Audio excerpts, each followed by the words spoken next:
It is Wednesday, my dudes.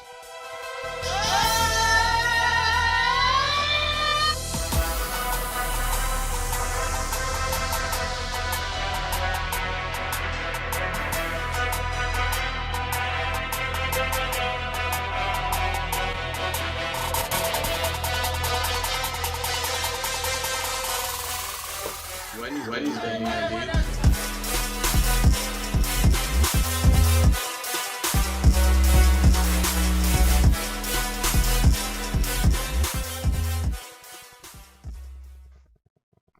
And you hear that music, that means it is Wednesday again, my dudes, and we are joined special guest here. We are reuniting, as it has been aforementioned, the TMS Ticket Corner here, as we have our special guests, Chevy and Jeremy here, kicking it in the studio for us as Randall is being killed by work.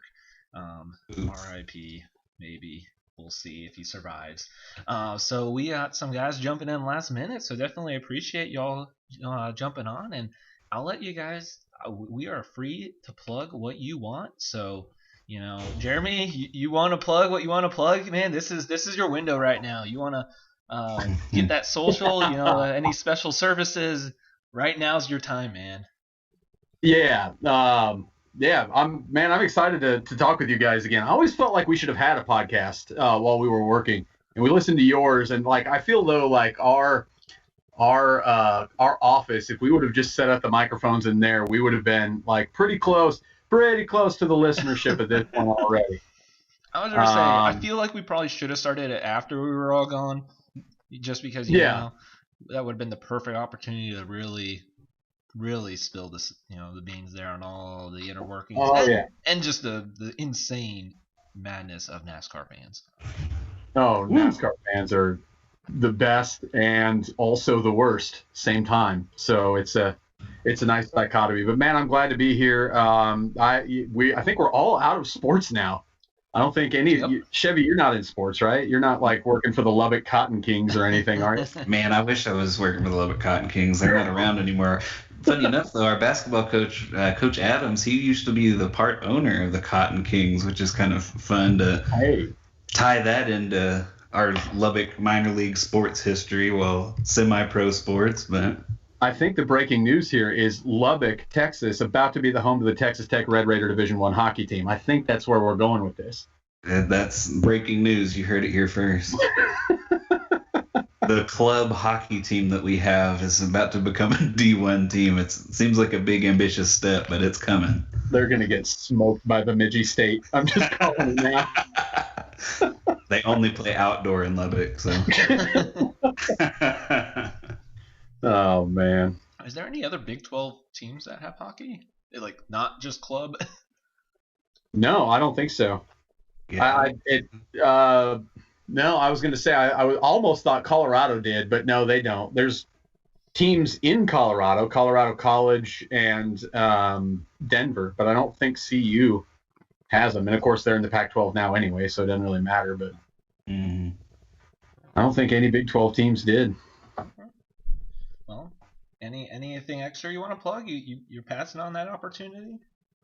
I'm going to pass on my my business proposal that I laid out in our group text. But I will say, if you need a car, find me at TX Sports Nerd on Twitter. I can set you up. I'll give you the phone number if you hit me in the DM. I'll go down the DMs. That's where Lizzo gets all her boyfriends. So why can't I get some leads? Right. Hot leads, man. Well, Chevy, on to you. You wanna jump in here and plug anything before we get started? Don't have a whole lot to plug. You can find me on pretty much every social media platform at ChevyC502. Just excited to be on here. I've listened a lot and excited to talk some sports. It's been a while since we've been together talking in our 3 people in one small office there. So. Yeah. This time, Kim won't be yelling at us to do our job. Yeah. Get back to work. Why did you say that? Because it's fun. will definitely, if anything sparks a story, definitely just go down that road as we are opening this week up as just a free for all. I know the past few weeks we've kind of actually had set topics, but now that we have opened the doors past the NFL draft, that kind of opens our doors on the show to just random but fun topics. And I think there's nothing better to start that off than following up good old Phil Mickelson's win at 50, oldest win a major, but then all this that has come from Bryson and Brooks, and then we have the match part 3, and still more trash talk between Bryson and Brooks, with Tom Brady becoming a meme master. I mean, there's just so many directions that this has gone after a great few days from Phil hitting bombs, and activating the caps, as he says. But I mean, it was a great performance. I don't know how much you all caught of it, but I feel like just everything that's come afterwards, just from the win, whether they correlate or not, has just been even better. Lots of steam for golf. I mean, yeah, I don't think anybody's really had this kind of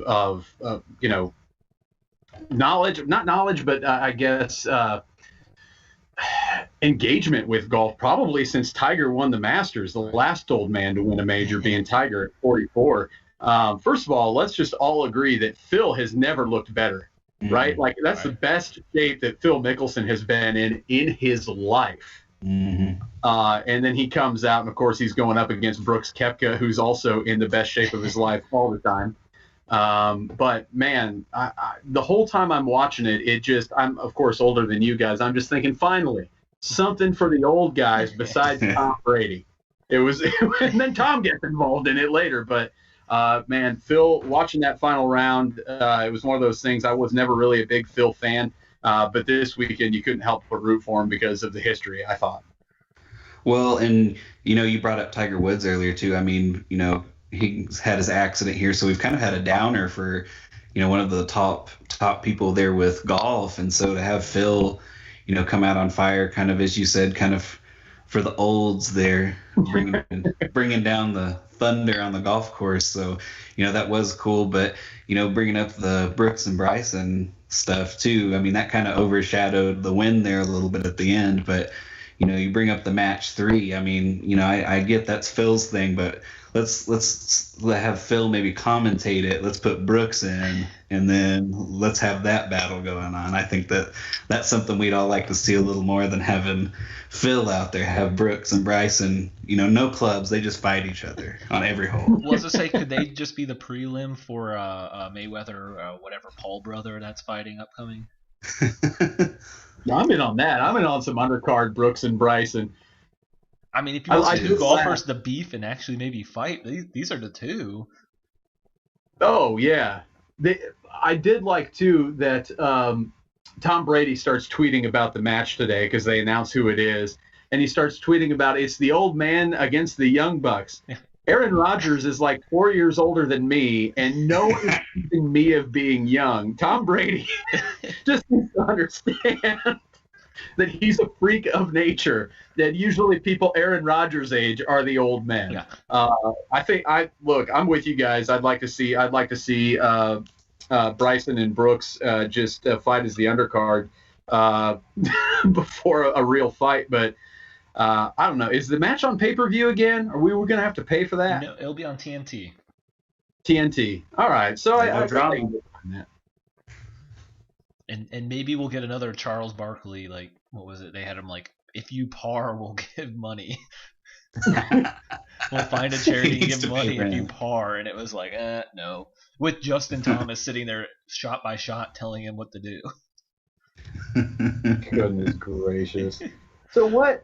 I gotta plead a little bit of ignorance here because I watched the final round of the PGA at Texas Live. And pretty much as soon as Phil won, they turned off the sound and they had live music there going on. What caused Brooks Koepka's reaction? What? Yes. So we've got more afterwards on what Bryson said. First, it was apparently Bryson's the only one with like metal cleats, spikes, which is, I guess, pretty rare in golf. I guess, thinking on it, not many people have it. So people are like, oh, he was just being annoying walking on those. But then people were able to, actually dig in. And when Brooks made the comment about, with the wind, and it was just really hard to read, and just all the putts were really tough, Bryson walked by and said, "Not if you hit it right." Yeah, it was almost like when you like everybody has that one coworker that like anytime they say anything it's like ugh, but like he said something about him directly, so then it was just double like I'm gonna meet him in the parking lot after. It was almost like in Happy Gilmore with the giant guy when he's like, "Oh, good, you can count," and he's like, "Yeah, and you can count on me waiting for you in the parking lot." It was kind of like that situation. Yes. I feel like because we were coworkers, maybe I'm being attacked here, Chevy. I don't know. Like, I come in with my opinion on my hot sports takes, and you're just like, oh god. Yeah, Jeremy was that guy that we would all be quiet when he walked up to the water cooler. Hey, Jeremy. Hey, buddy. Probably gonna want to talk about hockey again. But I mean, yeah, I think that's where I've heard it went. So I mean, and they're still going. I don't know if you saw Brooks after it was all tweeted at Aaron Rodgers today and said, "Good luck, buddy." I did see that. And yeah. then Bryson responded and said, "See, I'm still living rent free in your head." So it's not over. I mean, I don't know. Maybe I'm not super follow golf or anything, but like I was way more aware of Brooks than I was. I'm sorry, of Brooks than I was of Bryson. So I kind of feel like this is kind of bumping Bryson up a little bit as more of people, the general public, being aware of who he is. Because I feel like Koepka's kind of been an up and comer for a little while. To set the stage for the listeners, my first, we used to work with this guy. His name was Coleman. And that's the reaction everyone has when we start talking about Coleman, is to go, Coltrane. But he's this old man. He lives up in Denton. He's hanging around Denton a little bit, hanging out with the guys from Bowling for Soup. That's his big claim to fame. And then my first knowledge of Bryson DeChambeau was Coleman just yelling at the TV about something stupid he felt like DeChambeau had did. In the middle of the workday, he's watching golf. "You idiot! What are you doing?" And so that's my first opinion of Bryson. And now it really hasn't changed from that. Not one bit. Yeah, I mean, he's definitely, I mean, as was he physics or whatever major at SMU, so he's trying to bring a lot of science to golf, and then he decided, you know what, I'm gonna put on just 30 pounds of muscle too, and just see if I can hit it as far as anyone can. So I mean, he's definitely got the quirks to him, and the always trying to find any loophole in rules. So he just rubs everyone the wrong way a little bit. Well, and that's another funny thing too. Like, I think a lot of people have the perception of golf as like, a bunch of rich white guys hanging out. And so you have a guy and he's like, "Oh yeah, I have a lot of physics when I play." It's like, yeah, that's what sports people want to hear. They want to hear about the physics of how they swing the club. They just want to hear thwack and watch it go in the hole. Well, he's equal opportunity hateable, right? Because like he's got this personality that you're just like, oh, good Lord. Exactly like Brooks Koepka did. But then golf has these fans. I mean, we're talking about a sport where people will call in fouls they saw on TV. So you have these like super big traditionalists, and then everybody now can crush the ball 900 yards. And most of their fans are like, "Well, I remember when Jack was playing, and he would drive at a gentleman's 150." So you get a guy like this who's talking about like launch angle as if he's Brian Kenny on StatCast, and he can do it. He can drive it 400 yards. I think he's an equal opportunity hateable, just for people who like nice people in general, and your average golf fan who just wants to go back to the days of Ben Crenshaw. Back when Arnold Palmer wasn't just a drink. I wonder how many people listening to this right now know that Arnold Palmer isn't just iced tea and lemonade. Yeah, I thought that was that Arizona tea over in the Kroger. I get it at the Walgreens.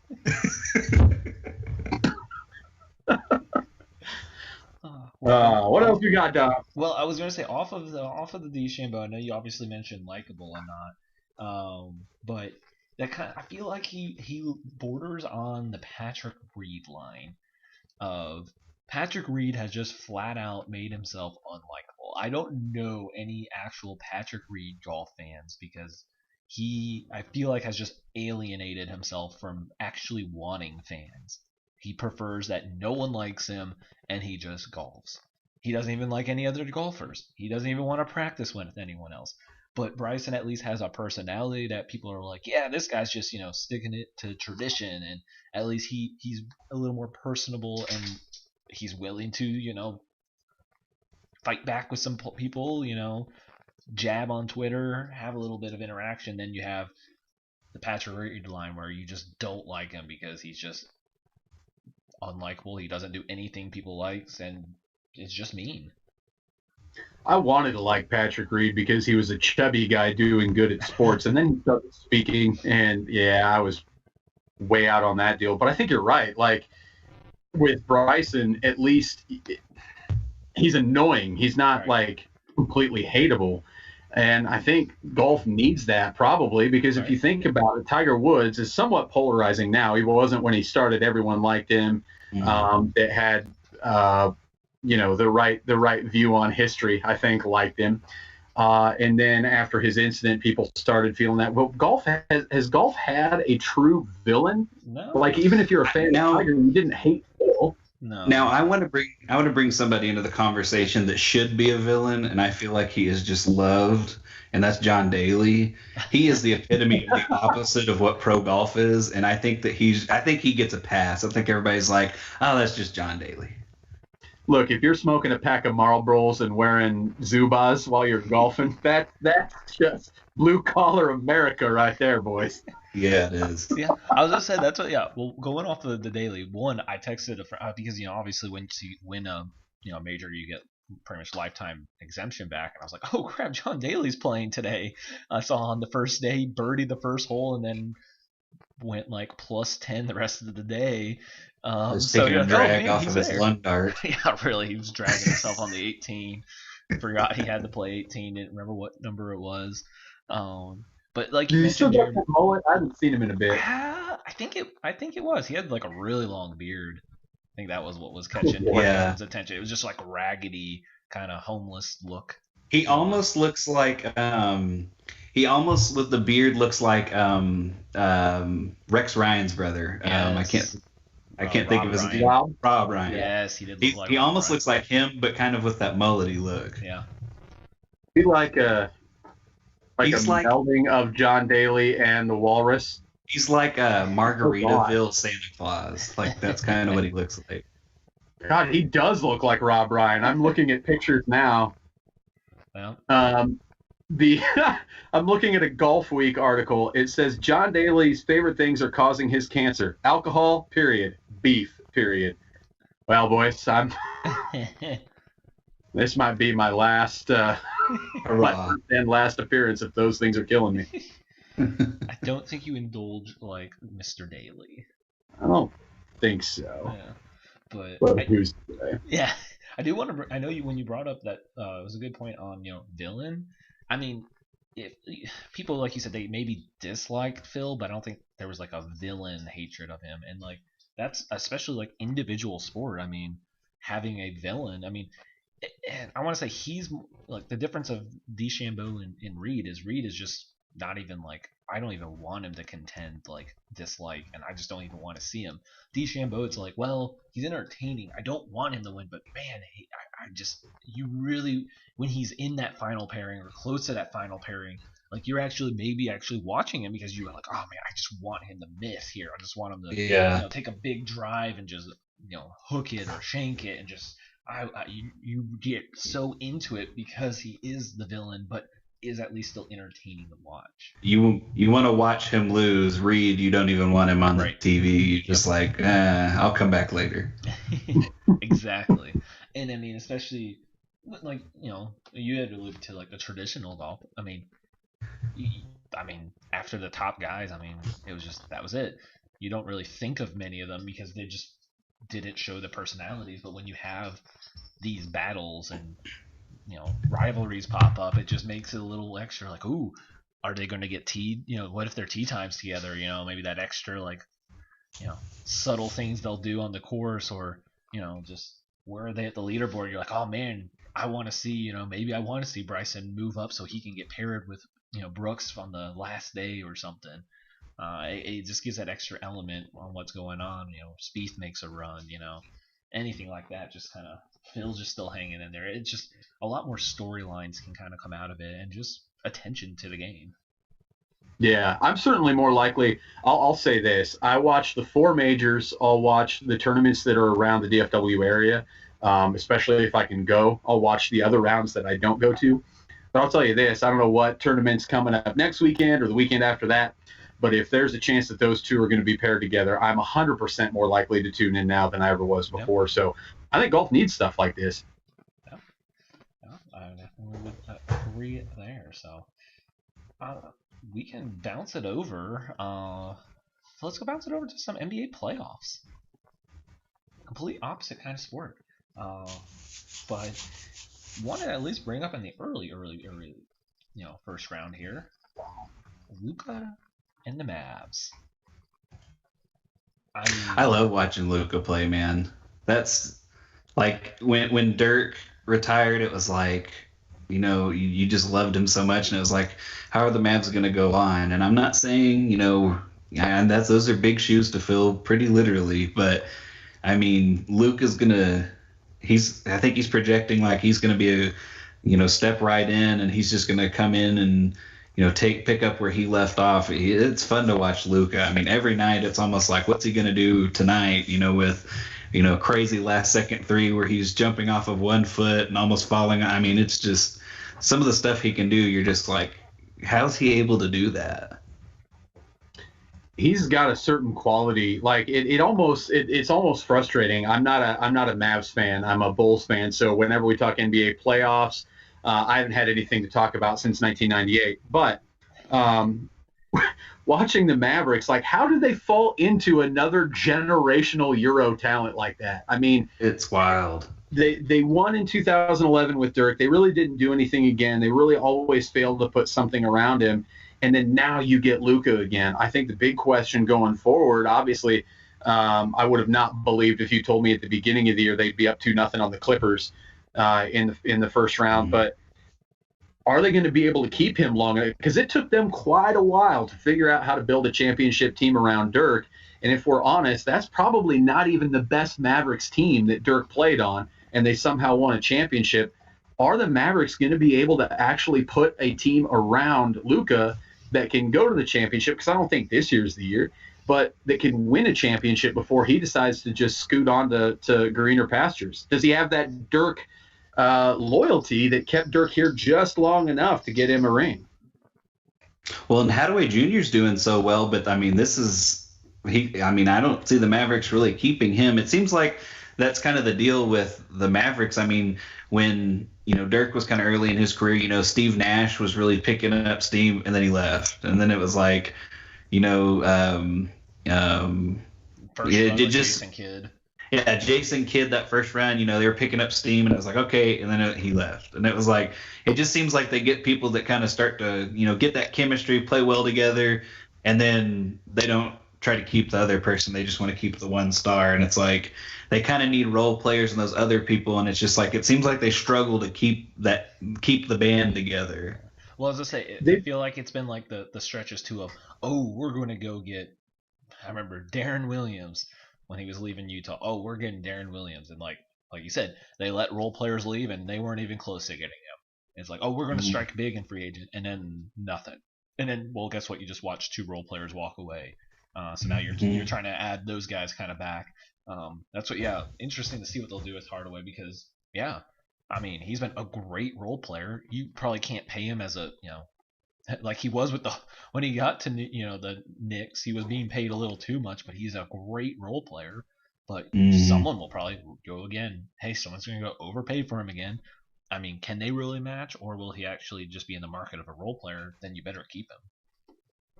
Mavericks at some point have to just focus on keeping their guys, right? Because like you said, it seems like every year, we're going to go get this guy. We're going to go get Dwight Howard. And then Dwight Howard never really entertains anything. And then Dwight Howard becomes what he is now. Or we're going to go get Jordan. I'm blanking on his first DeAndre, name. yeah. DeAndre Jordan. And they finally get him like 3 years after his prime is over. Yep. And he doesn't It was a sleepover the first time. Yeah. When Blake Griffin welded him into his couch. Yep. I just, it's frustrating. What I'm trying to figure out, and I'm not, you guys are probably closer to Mavericks fans than I am. Like, I'm excited. I hope the Mavericks go far because it's great to live in a city that's winning. I just feel like that if they can't get anyone around him, he's not going to stay. And why? Why does no one want to come here? Cubes has all the money, puts all the money back into the team. They've got a great practice facility. It's a pretty cost-free place for them to live. I think this might be unpopular, but I felt this way for several seasons now. I think that there needs to be a coaching change. I think that's a big part of it. I don't know how unpopular that is. I think the media never questions Rick, but I think the fans are sick of him. And I guess that's what I'm thinking. Like, no one really ever said. I feel like it's one of those things where it's like, that old coach at the high school that's, he won a championship, 20 years ago, and everybody's scared to kick him out because he's a legend in these parts. But it's like, he needs to, catch up with the times. We can't run the wing tee anymore and win a championship. Like, I kind of think it's like that. It's kind of like, okay, maybe step aside. We'll give you a air quotes executive role here, and you can make some decisions on concessions, but we need to get a younger coach in here and breathe some new life into the organization. Yeah. Is he the Mavericks Bobby Bowden? Is that what you're saying? Yeah. Kind of at this point. Yeah, I would say that would be pretty. I feel like I've seen his, especially last year, like, oh man, and at the beginning of this year, it was a lot of like, at least some of the people that I have at least kind of been big Maverick or within actually some Maverick small media groups, like especially at the beginning, middle of the year, it was like, we love Rick, but like you're saying, Chevy, it's like at this point it's maybe one of those times where it's like it'll be best for both to just have a fresh start. And of course then they start winning and they move up to the the fifth seed, and then you kind of forget about that. But at the same time, if he gets the team into the next round, and they're not going to move on from him because that's a step up from last year. So it's that weird position, like, well, it probably would be best for both to move on, but it's not going to happen. And then I think you also have to look at on the KP side. Like, I mean, Porzingis is supposed to be that star, and it's been a battle of.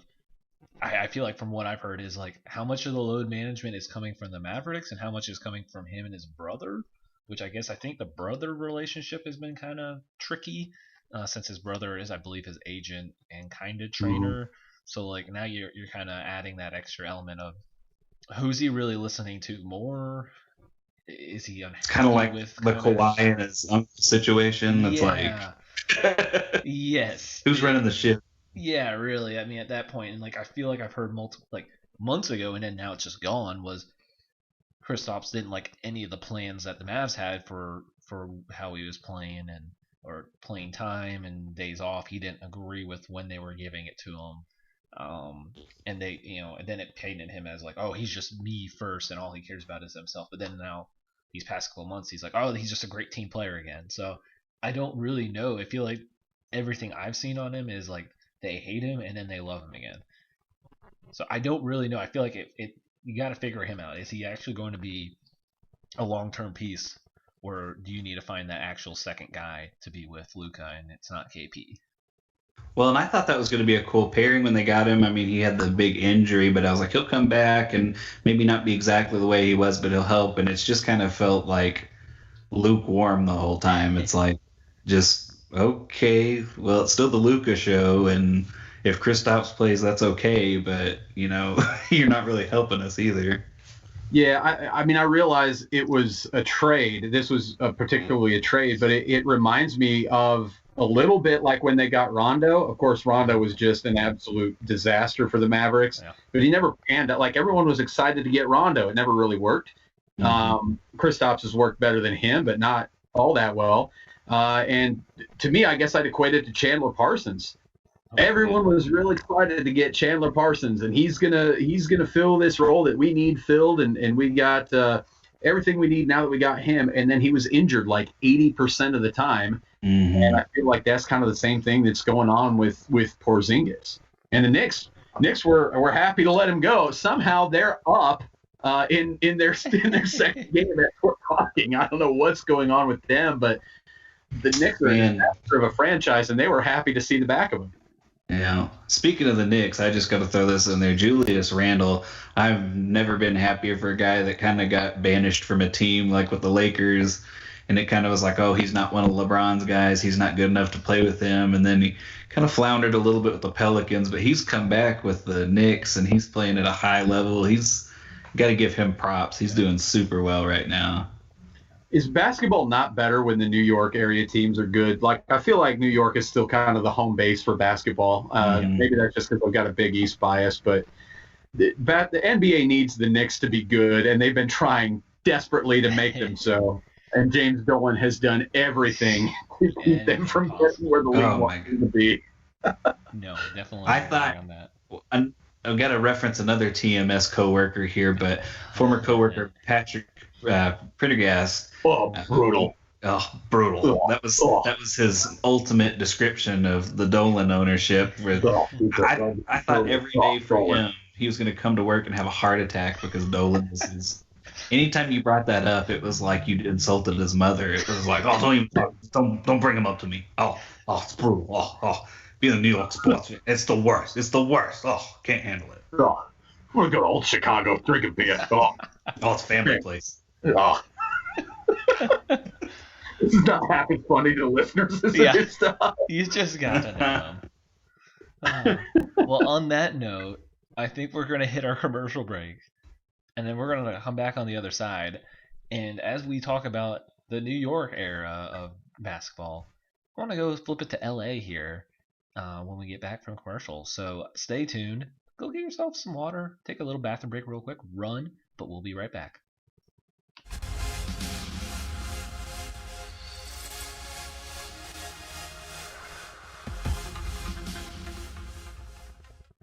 Welcome to MyBookie. You're ready to create an account and start making money. And we're here to help. And remember, you can get a bonus of up to $1,000 on your first deposit.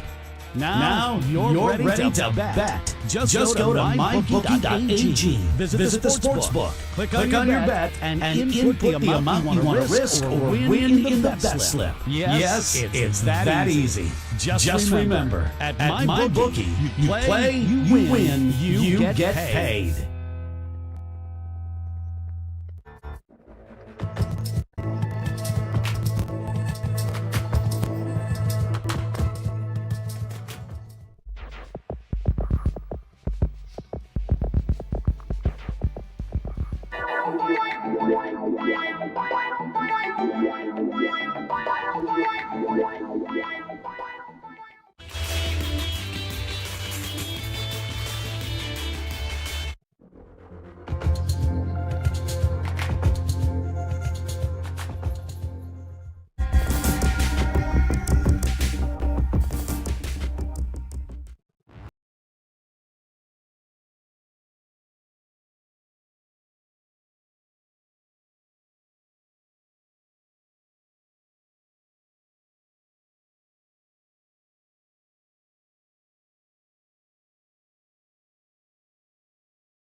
And we are back here, and I know I don't have it on to see the studio, but Jeremy went with a little uniform change and bring out the Rough Riders hat here now.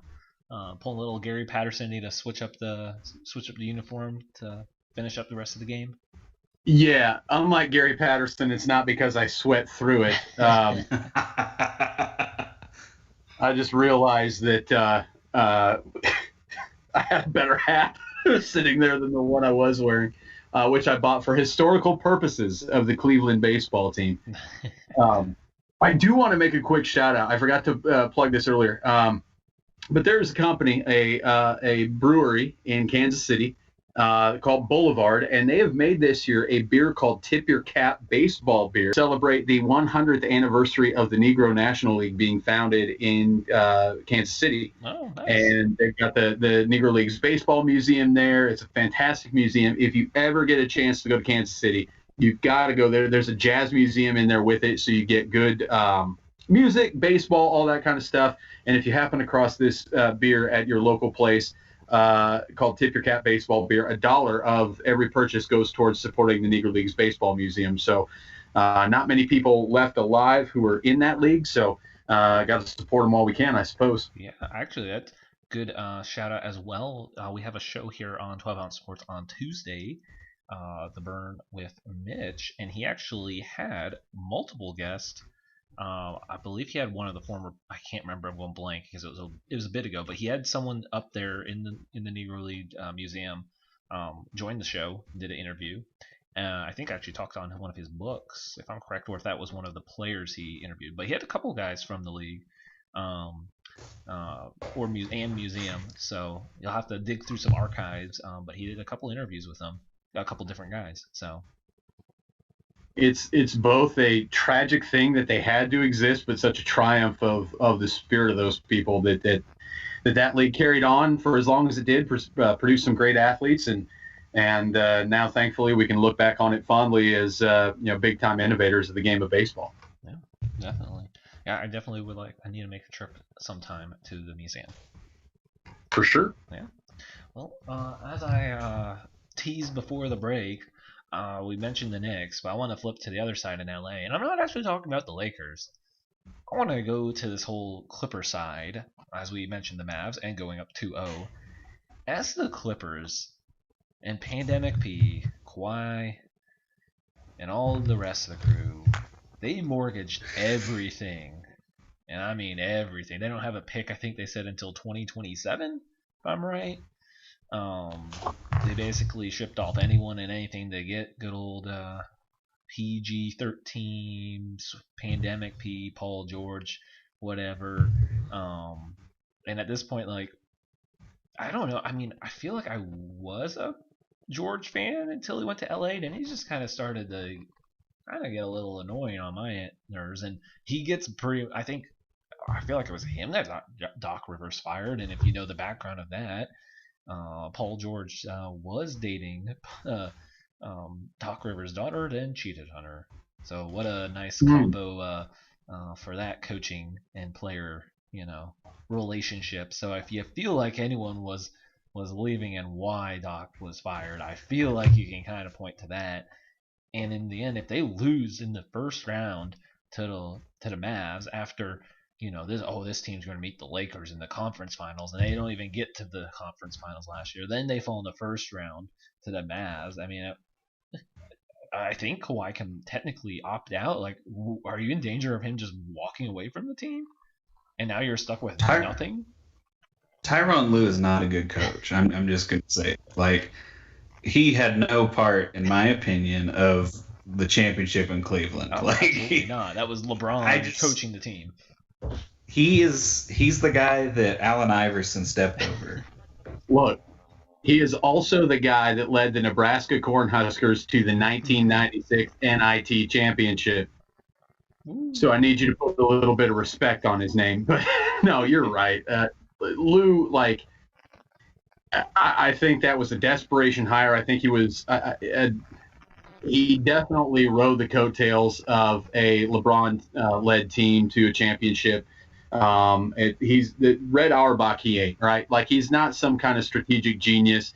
They handed him a generational talent, and now they've only handed him one real superstar. So that was never going to work the way they thought it was going to work when they got rid of Doc Rivers to one of the better coaches in the modern era, but also benefited from having some great players at the right time. So I don't know what the Clippers thought they were going to accomplish by putting him in that position, but man, as far as Kawhi walking, I think he's probably damaged his brand a little bit, right? Like coming away from the Spurs, he thought, okay, here's a guy who could lead a team, who could be that guy on a team and take him that far just based on his talent. And now we're seeing proof positive. He is not that guy in LA. Yeah, I mean, you see it in Toronto, and you're like, oh wow, he can really, actually make the Clippers a thing. And is it just the curse of the Clippers? Yeah, I think that the Clippers will always be the other team in Los Angeles. They'll never, even when they were better than the Lakers were really struggling. It was like, you're still not a Clippers fan. like they still play in the same arena, but everybody's like, man, that's the Lakers arena, and we rent this space to you when we're not in it. Like they're just, and I think that's just, I think that plays into it too. They're just the little brother is how it's kind of portrayed, and I think that they're always going to be seen that way. They're the third most popular team in that arena, probably. I bet the Kings draw better than them, and the Kings are terrible. Yeah. At least the Kings have been a little relevant recently, though. They've actually won a championship in their sport recently. So. Right. And they've got Will Wheaton as a diehard fan. And who doesn't love Will Wheaton? Will Wheaton? I have now snuck hockey and Star Trek talk into the We Talk Sports Good show. And that's my goals are accomplished. We like to do that hockey. We don't talk that hockey, but we like to do that hockey. No. Yeah, I mean, we've got like on the 12 Ounce Sports Network, there's like probably every show. I feel overwhelmed by how much of the shows actually like cover hockey and like very in depthly, and it's like, yeah, you know what, we should just not touch it because like they've got it better. We'll point you to that direction. World Hockey Report with a huge following and in-depth Canadian knowledge. I have to always to them. We'll go on a Tim's run, bud. Then I'll teach you how to do the hockey, okay? I will say this. If the NHL doesn't figure out what they're going to do with the Canadian teams coming out of the next round, this is going to be the most interesting hockey playoffs ever. Yeah. Because they're going to have to go neutral site with them if they can't travel back and forth between Canada, and they've only got like 5 days to figure that out. So, anyway, back to LA. Well, I will actually want to transition off of fighting or hockey, and you know what they do in hockey is fight. That's a thing.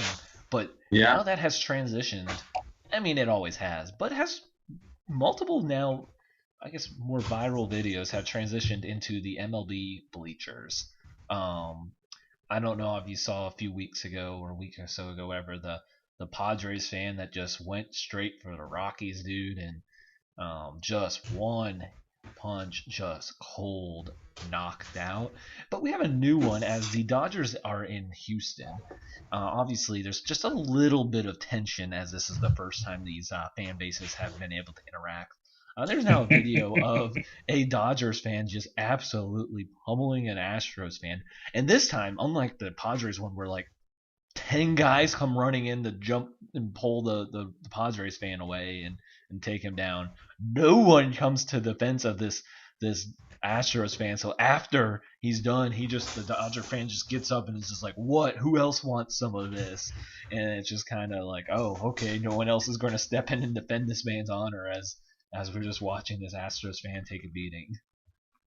I like that there's a Falstaff beer sign in the back of this video, first of all, because anyone who drinks Falstaff is willing to fight on anything.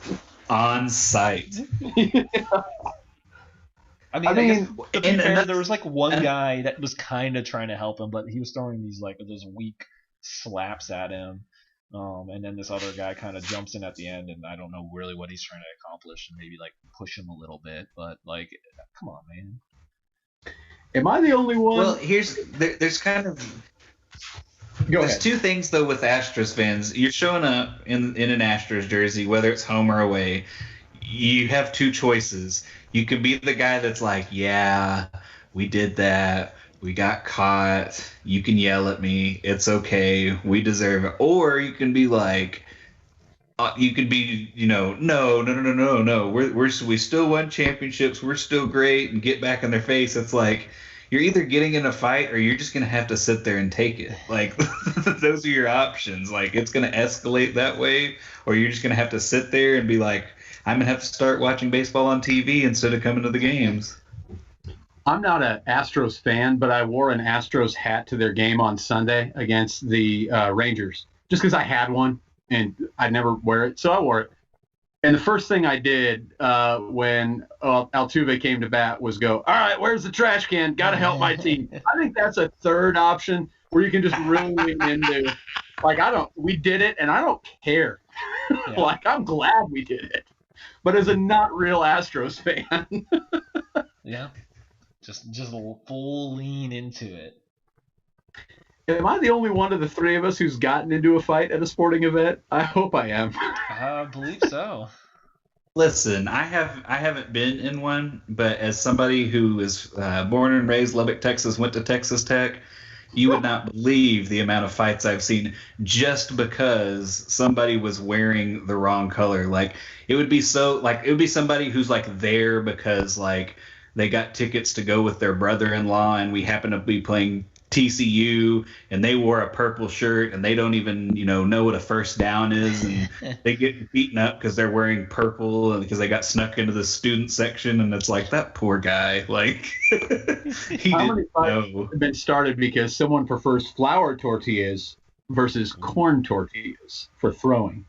I think the consensus is flour tortillas, because you can get the big package of the Mission tortillas, and you get a little bit bigger of a circumference on it and really whiz it at one of the refs when the kickoff happens. A little more surface area for aerodynamics. And just in case you guys don't know, I want to put this out there. I see opposing fans and opposing teams do this a lot. Don't eat the tortilla. They're not allowed in. And they have to be snuck in, so you can just imagine they're not snuck in on the greatest of circumstances. So if you're ever in Lubbock, Texas, and you see a tortilla on the ground, just leave it. Don't touch it. Seasoned with swamp ass.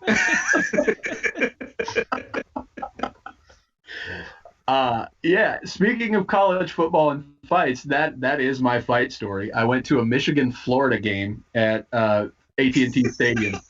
In Dallas. Two teams you have no allegiance to. None at all. I went to Nebraska. Me and Tyronn Lue, the two big failures in the NBA, both went to Nebraska. Anyway, I go to this game, and we're there with some Florida fans, and this drunk Michigan fan Go Blue will not get out of the way of the picture. So one thing leads to another. Bottom line is he spit at me. I punched him in the face, and that was that. I think if you're a Michigan fan, you're asking to be punched in the face. Dominic, reaction. I mean, it seems like he was trying to start a fight, man. I would agree. I was sober, too. That was the worst part of it. That's just how bad I was irritated. I didn't have one beer prior to that. I feel like that's fair. I feel like he was trying to start a fight. I mean, he wouldn't. He was well lubricated. Would not get out of the way of the picture that some Florida fans were wanting to take because he was trying to talk noise. I think Michigan won that game. We did. We won with a lot of field goals that game. I remember that. Yeah, I feel like the final score was like 21-15, and it was all field goals all game. I will never forget because he went downhill so fast. Good old Quinn Nordine, the kicker. He was the sleeper over kicker.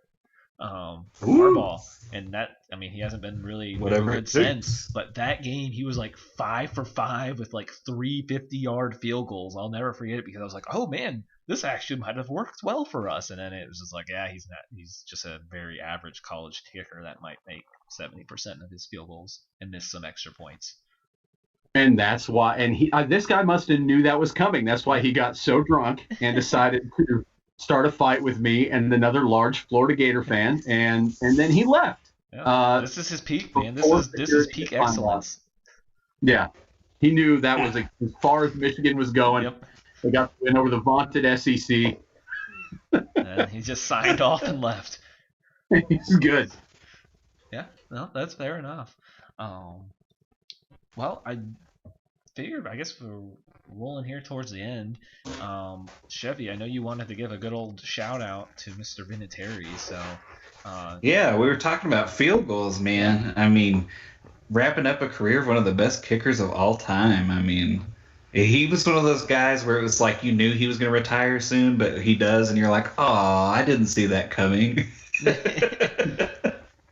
Yeah, after they lasted the injury that put him for the end of the year, which it's like, I don't know if he was really hurt all last year, but that was more of just a nice way of saying, hey, let's just sit the rest of the year out.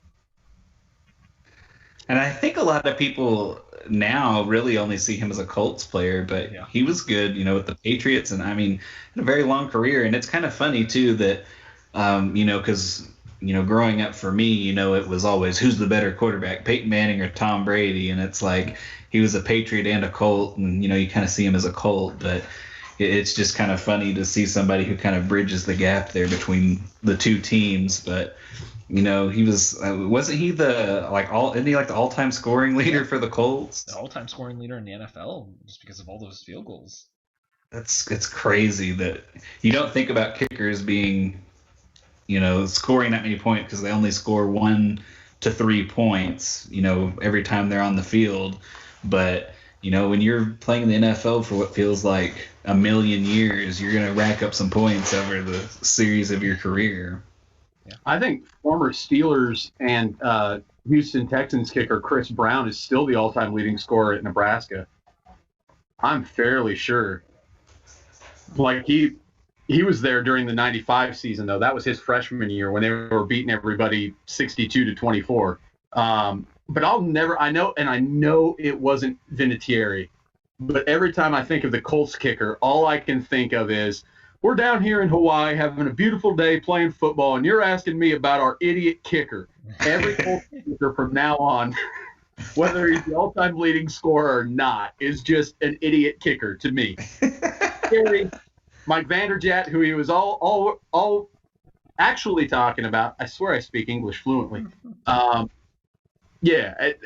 Peyton Manning's take on kickers. The greatest take of all time. Well, last 5 minutes, I have 2 things I'll throw out there to get opinions on. Jeremy, as your Jags. Oh my goodness. Tebow has hit the field as a tight end. Man, a lot of people have some really dumb opinions about this. Mine is it's the Jags. Of course they're going to do something. Like, they're in Florida, right? So they got Urban Meyer. That's going to be a big draw. I don't know how good he's going to be. Probably not very good. Very few college coaches are. Pete Carroll's probably the only one, but he was a failed NFL coach before he was a great college coach. So that's going to draw fans in. I think that's all it is. I think it's a ploy to draw fans in. If he can make the team, great. Whatever he wants to do. Even if he makes the team, how much is he really going to play? Not much. He'd be what, at best the third tight end? Special teams contributor. Yeah, he's not displacing the guys that are already in front of him. And if he doesn't make the team, he plays a couple preseason games and people actually show up to them. Yeah. In Florida, wearing their Gator stuff. So whatever, they make a little bit of money out of it. They can maybe afford to pay Trevor Lawrence his next contract based off solely Tebow merchandise sales and whatever tickets they sell to the Jort crowd that makes their way from Gainesville to Jacksonville.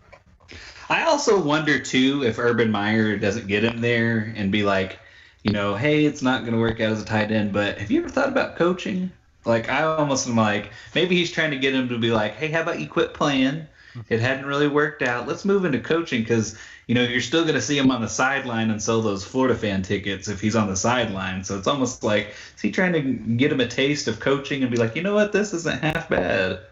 I think I'm not a huge Tebow guy, right? I'm not like Tom Brenneman, who once said that if you spent 5 minutes with him, your life would be better for it. But I bet he's a great locker room guy. Like, I bet he motivates the heck out of these guys when he gets an opportunity. I can't find any fault with the signing. I have no fault with Tim Tebow chasing his dream of not accomplishing his dream as an NFL quarterback. So whatever. It's the Jags. What are we going to do? Win 6 games. That's it. Ooh, Tebow or not. that's fair. That's fair. Well, last one I want to throw out. I know this has been an ongoing saga for a while, but I'm going to keep dragging it on as he has his name brought up for the match part 3, Mr. Aaron Rodgers, and his great relationship with the Packers. Curious. Clay Travis thinks he's going to the Broncos, and Clay Travis is right about 23.4% of the time, according to Nate Silver. So, there's a real good shot we're seeing him in a completely different color come fall. I mean, he didn't show up for OTAs, I don't believe. Nope. Well, and he hasn't at all. And I think the receivers didn't show up either. I think like pretty much the top 5 receivers for the Packers, which ain't saying much, didn't show up. So Jordan Love, I guess, was just throwing at some tackling dummies or something. But, I saw today Alex Smith weighed in on it, and he was even like, the Packers handled that horribly. And he's not – I feel like Alex Smith is a guy who really doesn't ever say anything that might be even slightly construed as controversial. And so for him to like publicly pick a side, I feel like, the Packers – didn't handle that right. Bottom line is we really need Shannon Sharp to break out the phone tomorrow morning, call Aaron Rodgers, get the low. We can get to the bottom of this. Hey, he's in Hawaii right now. He may not answer. He's on that island time. Well, did you see the Shannon Sharp technically in California it is considered a misdemeanor charge for having a call aired and recorded without prior knowledge, and can be up to a $2,000 fine and or 1 year of jail if I think we should put Skip Bayless in jail for 1 year as accessory to a crime. Can we just flip it to Skip and then just be good with that? I really do love, though, that it's like Shannon Sharp calls, does not care about repercussions if it wasn't all planned. So he calls, doesn't care. The whole time in the background, Skip's like that friend, like when you're doing a crank phone call, he's like, ask him if his refrigerator's, ask him. And he's like, and then the lady on the show's like, hey guys, make sure he knows he's on air. And they're like, shut up. This is good TV. Like, that was like a complete that's like a mess. Saturday Night Live bit. Yeah. Oh, it was just an absolute mess. Well, our time has come. It is already running here on our hour, and we will have to have y'all back on the show, as I know Randall has been, I think, probably doing 3 jobs at once, as we all know when. When someone gets let go or leaves, instead of actually hiring someone else, they just say, well, you're going to do 2 or 3 jobs then. So no more money. Yeah, exactly, with no extra pay. So poor Randall has been sucked down that hole. So we will definitely have y'all back on and continue these conversations and maybe even add some more good old TMS stories. Maybe we'll open up a TMS story hour. And just unleash. So you heard Matt DiBenedetto, you're on the clock. Oh yes, the DiBenedetto story will be aired. It is going to be public knowledge, sir. I will say before we leave, he can join our as we call it, our hate club. If you all go back, I think we posted it on YouTube. Some frequent guest, Caleb, had an experience with Matt Hasselback at a camp. A Pro Bowl camp when he was like 8 years old. So you definitely go check out that. I clipped it and put it on our YouTube channel. So he can join Matt Hasselback in the Jerk Club. So DiBenedetto, be warned, your story will air and you will be joining Matt Hasselback. The Matt Club. Yep. Yes, they're both, yes. So thank y'all for joining us. We'll be back on live next Wednesday. And until then, have a great rest of your night.